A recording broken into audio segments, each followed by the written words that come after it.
अलीना, आप कहाँ जा रहे हो? आप कहाँ जा रहे हो? हाँ,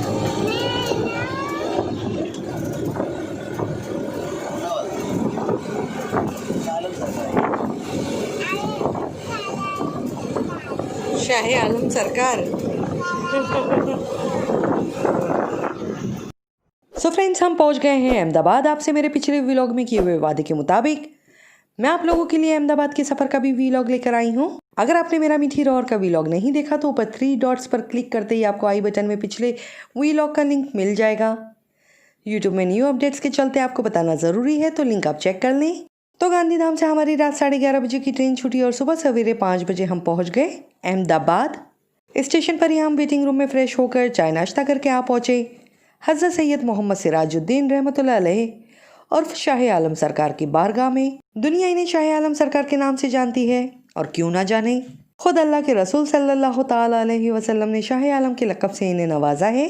और सबसे खास बात यह है कि आप अल्लाह के रसूल मोहम्मद सल्लल्लाहु ताला अलैहि वसल्लम के हम शक्ल हैं और आप खुदा की बारगाह में महबूबियत का रुतबा रखते हैं। इसलिए आपकी करामातों का ज़हूर आपकी पैदाइश से 10 साल पहले ही होने लगा। यूँ तो उनकी बेशुमार करामातें हैं। आइए एक मरतबा का आपका वाक़या मैं आपको बताती हूँ। जब आपका बचपना था तो मूसा सुहाग रहमतुल्लाह अलैह आपके करीब ही बैठे थे। शाह आलम सरकार नींद से बेदार हुए और आपने मूसा सुहाग रहमतुल्लाह अलैह से पूछा कि ऐ मूसा सुहाग, मेरे वालिद हज़रत कुतुब आलम रहमतुल्लाह अलैह की कोई ऐसी करामात बताएं जो मुझे मालूम ना हो। तो मूसा सुहाग रहमतुल्लाह अलैह आपका अदब करते हुए कहने लगे, सरकार आपसे क्या छुपा है, मगर एक बार का वाक़या है और तकरीबन ये आपकी पैदाइश से 10 साल पहले का वाक़या है। हुआ यूँ था कि शाह अलाउल हक पनवी रहमतुल्लाह अलैह का विसाल हो गया और उनके मुरीदीन चाहने वालों में आपस में झगड़ा होने लगा कि हज़रत कुतुब आलम को गद्दी नशीन किया जाए, और कुछ लोगों का ये कहना था कि हज़रत मखदूम अशरफ जहांगीर सेमनानी को उनकी गद्दी पर बैठाया जाए। तो ये जब खबर आपके वालिद कुतुब आलम रहमतुल्लाह अलैह को मिली तो आपके वालिद ने मुझसे कहा कि तैयार रहना, सुबह हमें पंडुआ के लिए निकलना है। और अगले ही दिन सुबह हम 3.5 कदम चलकर अहमदाबाद से पंडुआ शरीफ जा पहुँचे।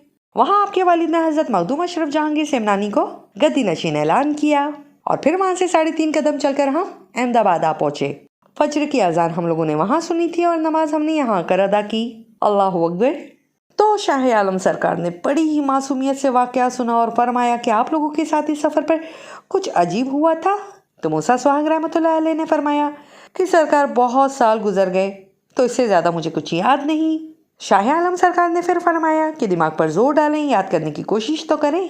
बार बार इसरार करने के शौक़ में हज़रत मूसा सुहाग रहमतुल्लाह अलैह ने फरमाया, आप ही बता दें, मुझे तो कुछ याद नहीं।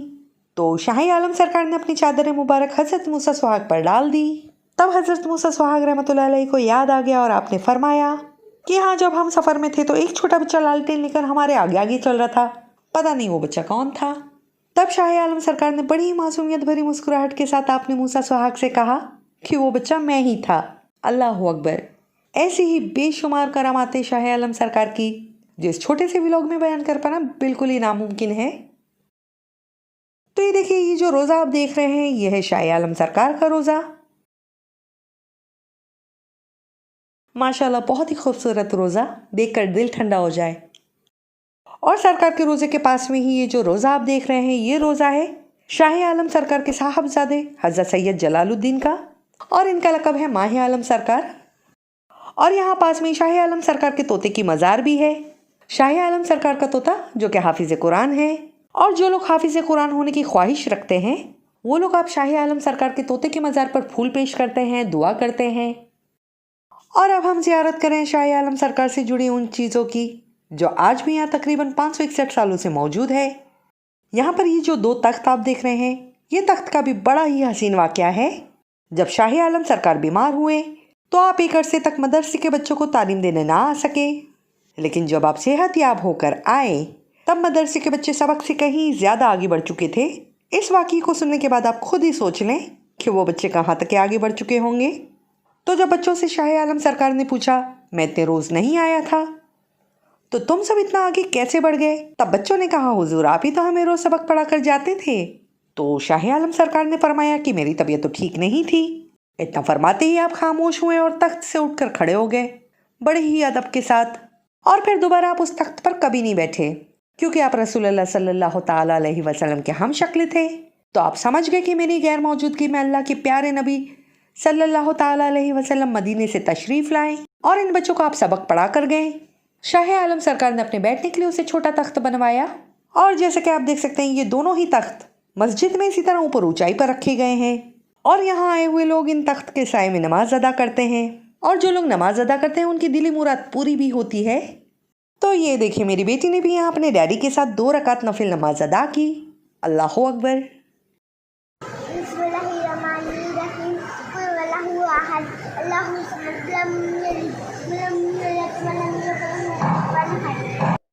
और अब आप ये मस्जिद के पास में ही सरकार हज़रत सैयद निज़ामुद्दीन के मज़ार पाक की ज़ियारत करें, जिनके मज़ार के सीने पर शहंशाह दो आलम नूर मुजस्सम हमारे प्यारे नबी मोहम्मद रसूलुल्लाह सल्लल्लाहु ताला अलैहि वसल्लम के नक्शे कदम पाक का नूरी पत्थर रखा है, क्योंकि आपकी वसीयत थी कि मेरी कब्र पर ठीक मेरे सीने पर कदम रसूल को रखा जाए, तभी मुझे कब्र में चैन और सुकून मिलेगा।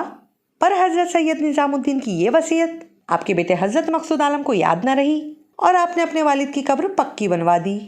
3 रोज तक पक्की बनी हुई कब्र सीने की तरफ से खुल जाती और उनके साहबजादे मजदूरों को रोज बुलाते, रोज कब्र की मरम्मत करवाते। ये सिलसिला 3 रोज तक चलता रहा। तो एक रात हज़रत सैयद निज़ामुद्दीन हज़रत मकसूद आलम के ख्वाब में आए और आपने अपनी वसीयत याद दिलाई। अगले ही दिन कदम रसूल उनके कब्र पर रखा गया और तब से आज तक के कदम मुबारक यहीं पर है। अल्लाह के हबीब और हमारे प्यारे नबी सल्लल्लाहु ताला अलैहि वसल्लम का ये शान एजाज़ है कि आपके कदम मुबारक जब रेत पर पड़ते तो आप सरकार के कदमों के निशान नहीं बनते, लेकिन जब आप पत्थर पर कदम मुबारक रखते तो पत्थर आपकी मोहब्बत में पिघल कर मोम की तरह हो जाते और आपके नक्शे कदम पाक को वो पत्थर अपने सीने में महफूज कर लेता। अल्लाहु अकबर। तो फिर आइए ज़ियारत करते हैं सल्लल्लाहु ताला अलैहि वसल्लम की कदम मुबारक की। मौलाया सल्ली व सल्लिम दाइमन अबदन अला हबीबिका खैरिल खल्क़ि कुल्लिहिम या रब्बी सल्ली व सल्लिम दाइमन अबदन अला हबीबिका खैरिल खल्क़ि कुल्लिहिम मुहम्मदुन सय्यदुल कौनैनि वस्सक़लैन मुहम्मदुन सय्यदुल कौनैनि वस्सक़लैनि वल फ़रीक़ैनि मिन अरबि व मिन अजमी मौलाया सल्ली व सल्लिम दाइमन अबदन अला हबीबिका खैरिल खल्क़ि कुल्लिहिम सल्लल्लाहु अलैहि वसल्लम सल्लल्लाहु अलैहि वसल्लम सल्लल्लाहु अलैहि वसल्लम। और अब मैं आपको बताऊं तो जब इस मस्जिद की तामीर की जा रही थी तो ये जो पेड़ है वो मस्जिद के इसी जगह पर था और ये पेड़ शाह आलम सरकार ने अपने हाथों से लगाया था। तो मस्जिद की तामीर के चलते मजदूर आपके साहबजादे माह आलम के पास आए और उनसे कहा कि ये पेड़ को काटना पड़ेगा।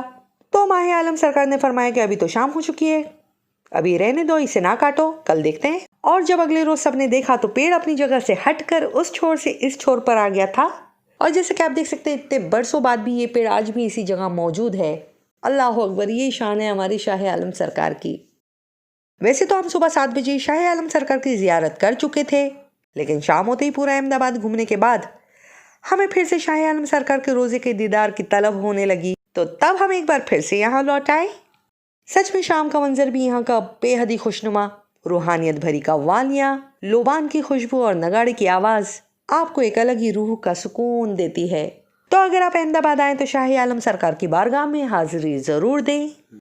और शाह आलम सरकार जब आप आ जाएं तो आपको भूख लगी हो या ना लगी हो तब भी आप राज दरबार का खाना खाना ना भूलें। ये रेस्टोरेंट शाह आलम सरकार के मेन गेट से लगा हुआ ही है। यहाँ 3 खास स्पेशल डिशेस आपको खाने को मिलेंगी जो कि सच में बहुत ही लजीज है। तो क्या है वो डिशेस, आइए जानते हैं समीर भाई से। तो भाई क्या क्या आइटम है ज़रा आप बताएंगे। हमने यहाँ पे हमारी स्पेशलाइज दिल्ली की नहारी और पाया रखा है, साथ साथ में कीमा भी है और इसे हम सर्व करते हैं तंदूरी रोटी के साथ। और माशाल्लाह सुबह 6 बजे से लेके हम 3 PM तक ऑपरेट करते हैं दोपहर में। इसके अलावा हमारी जो मेन ब्रांच है वो सरकेज ब्रांच है, जहां हम सुबह 6 बजे से लेके 3 बजे तक ऑपरेट करते हैं और कीमा वहां भी यही सेम डिशेस मिलेंगी मॉर्निंग में। ये बीफ है बेसिकली। हम इवनिंग में सर्व करते हैं मटन एंड चिकन। मटन में हम सर्व करते हैं mutton nihari, mutton korma, mutton stew, और चिकन में हम ईरानी white chicken, chicken changezi, chicken korma. ये 5 से 6 डिश होती हैं हमारी रेगुलर, जो हम प्रोवाइड करते हैं विद तंदूरी रोटी के साथ में। अगर आप नॉनवेज खाने के शौकीन हैं तो ये आप सामने बिस्मिल्लाह होटल और बगल में मेडिकल जो देख रहे हैं, बस बिल्कुल उसी के ऑपोजिट में है राज दरबार रेस्टोरेंट। यहाँ पर आप आएँ और जुबान पर घुल जाने वाला स्वाद से भरा कीमा, पाया और नहारी वाजिब दाम में पेट भर खाएं। हमने यहाँ तीनों ही डिशेज ऑर्डर की। गर्मा गर्म तंदूरी रोटी डायरेक्ट तंदूर से निकालकर हमारे प्लेट में सर्व की गई। तो खाना आपने देखा, खाना देखने में जितना लजीज दिख रहा है, खाने में उससे कहीं ज़्यादा टेस्टी। तो बस अब ये वीडियो काफ़ी लंबा हो चुका है। इसके आगे आपको दिखाने के लिए बहुत कुछ है, जो कि आपको अहमदाबाद वीलॉग के सेकंड पार्ट में देखने को मिल जाएगा। तो चलिए इसी के साथ हम वीडियो खत्म करते हैं। Thank you so much for watching my video. मिलते हैं अगले वीडियो पर। Bye bye.